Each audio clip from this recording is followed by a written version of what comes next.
Hi, we family. Okay, we are here back again on episode 5 with none other than our teacher, our mentor or grand upline, Dato Sri Vijayeshwaran. Welcome, sir. First question. I've been with you for the longest time. All right, we can remember, and you've been mentoring me. One question I always want to ask you, and many of them out there, is how do you maintain this focus and passion? Because every time I see you, every year has passed by, the passion of yours goes higher, in fact. How do you do that, sir? Well, it's I think the easiest way to look upon, say, my relationship with what I do is, in a sense, to look upon how you as a father would look upon a child. To me, to watch the growth and development of what we began all these years ago is, in a way, like watching a child grow up. Now, let me ask you, very simply, you're a father. It's impossible for your focus or your passion to go down when it comes to your children. 100%. Yeah. As they keep growing, as they get older, and you watch them make their mistakes and develop their own intellect and entity, and they become their own identity, right? In a sense, they have their own personality and what. It's fascinating. It just, draws you in, and you say, wow, this is something that, came from me, right? So in a way, it's exactly the same thing. Watching this entire entity that we have built together, this family that we have built together, watch them take shape and grow, and watching all the various individuals and personalities grow, because we have all grown. You have grown. You're not the same person that we met all those years ago. And a lot of your growth is attributed to this, what we began together. So despite our challenges and despite, all our trials and tribulations that we have been, going through and overcome together, they have just made us stronger. They made our bonds better. They have made us into better human beings. They have made us deeper, in a sense. We care for each other more. We have built bonds of friendship and family, and it has grown into this huge organization that spans the globe. So in a way, the focus comes every time, because it's like a child looking upon its parent, or a parent looking upon his child. The focus or passion never reduces, Very simple to understand as a father. I mean, for anyone. The next question is this entrepreneurship. See, I became a networker purely because I want to go into the era of into entrepreneurship. But a lot of people are saying that networking and entrepreneurship is not being entrepreneur. How do you define that, Dato Sri? To me, it is synonymous. Because, you see, my first interaction with networking per se was when I was still in university and I was studying economics. So in my training per se as an economist, there were a lot of questions in my mind as to how the concept of networking, whether or not it was real. And as I got into it, I began to realize that it is the true essence of entrepreneurship. You see, if you go back historically into mankind, so to speak, it is entrepreneurship that developed the planet. You see, if you take a look at, say, the various inventions, like gunpowder and the locomotive and the aeroplane and so on and so forth, the inventors themselves are not the people who made the money or who made the impact across the planet. It's the traders, the merchants. They took it to the next level.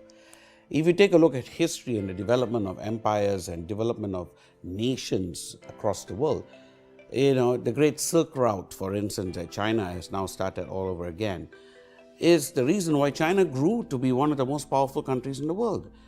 The same thing, India grew to be one of the most powerful merchants, trading nations in the world because of its trade. The UK, the British Commonwealth, the British Empire grew because of trade. Now, all this trading happened because of entrepreneurs. People decided to be entrepreneurs, whether they were the Portuguese or the Dutch, and they drew and built these countries into great trading nations. So the world depends upon entrepreneurs. There are two kinds of people in this world. There are job seekers and there are job creators. I prefer to be a creator.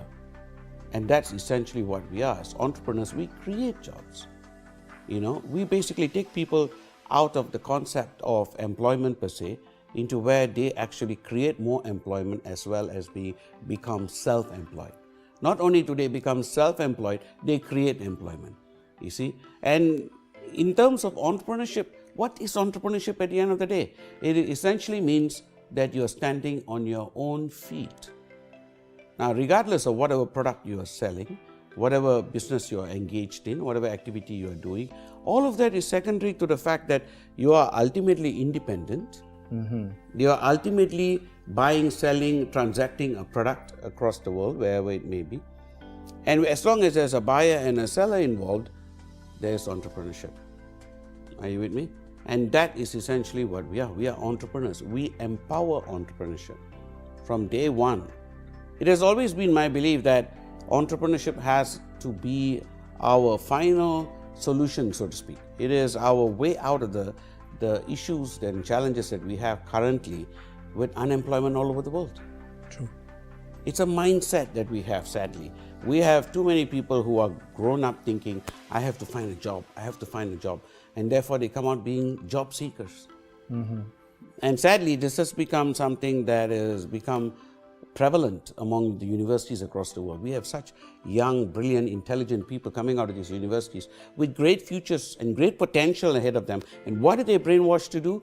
Go and work for someone. And that's the fastest way to essentially kill any level of creativity you have inside of you. When you go work for someone, what happens? You get brainwashed. They want you to become them.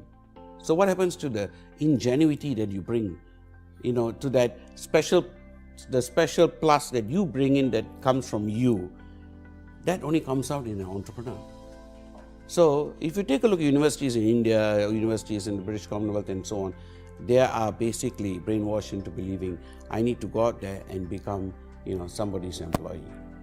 But if you take a look at universities in China, in Hong Kong, in Taiwan, in Korea, if you talk to them, the graduates from these universities, they're not interested if they're interested in working, it's only to gain experience. But at the end of the day, if you ask them, what do you want to be in 5 or 10 years? They say, I want 100 people working for me. I want to be running my own business. I want to be independent. And that is the criteria. So the word financial freedom essentially applies only to entrepreneurs. And we are clearly empowering entrepreneurs. Very simple again. But like I said, around the world, that's what job is becoming very, scarce. Nobody's. The World Bank estimates, by 2025, there's going to be a need for another 700 million jobs. That's over the next 10 years. Now, there's no way, even if every nation on the planet, put aside its wars and differences and challenges and work together, they cannot create that many jobs. So what's going to happen in the next 10, 15, 20 years? Essentially, there is a great growth of computerization, of artificial intelligence, that has actually made factories now redundant and obsolete.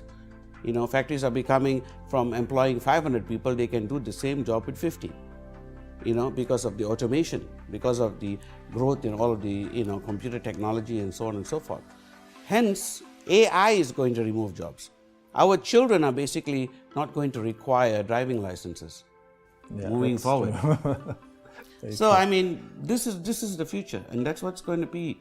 Hence, we have to create entrepreneurs. Entrepreneurs go out there and create new jobs. You see, let's take for instance Uber. Yeah, okay. Uber's opened up a whole new line of vocations. There are children today growing up saying, I want to be an Uber driver. Yeah. When we grew up, it was doctor, lawyer, engineer. But today, children grow up saying, I want to be an Uber driver. You get my point? Yeah. And that was created simply because somebody came up with the concept.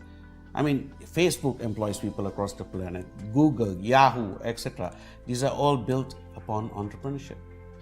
Hence, moving forward, it is entrepreneurs that we need to create. And what we are doing is reversing the trend of brainwashing that's happened over the centuries, to our people as well as across the world. As a network marketing company, we introduce to them entrepreneurship that basically says to them, reverses their thinking and says, hey, yes, you can go out there, stand on your feet and build. Now, even if they never do or never complete the exercise with us, they come into their first brush with entrepreneurship with us. And that opens up their minds. And that's the power, that's the impact that you see every week on. So Dato Sri, you talk about entrepreneurship. That means me becoming independent.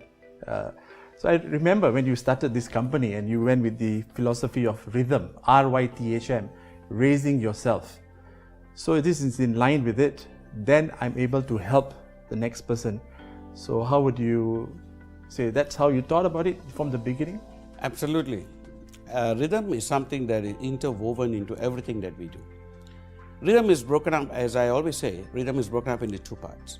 The first step is raise yourself, and that's what QNet is all about. Essentially, it is about entrepreneurship, it's about standing on your own feet, it's about independence, it's about financial freedom. That is raising yourself. So find the skill set that you have, bring it out, build upon it, and create a better you. Because ultimately, when we started out, essentially the story of rhythm comes from the fact that Gandhi, in his ashram in South Africa, had a lot of volunteers come to him. So there was one of these volunteers who came up who was a university graduate. And there he was cleaning latrine, cleaning the toilets and sweeping the floors. And when Gandhi came across to him, he says, "What are you?" He says, "I'm an engineering graduate." "So what are you doing right now?" He says, "I've given up everything to come and serve you." So he says, "I have enough cleaners. I have enough people to clean toilets and work in the fields and do labor. What I need is doctors, lawyers, engineers. Go back, raise yourself. Then together we can help mankind." Now, from that story comes rhythm. Now, it is only when you have raised yourself to a certain level can you actually go out and change. And the beauty of what we do is that we raise others in order to raise ourselves. So it is basically what you might call a double impact, all right? We raise others in order for us to be raised. And when we get to a point that we are truly financially free, then we focus on actually helping mankind as a whole. Because there has to be something beyond, just concept of making money.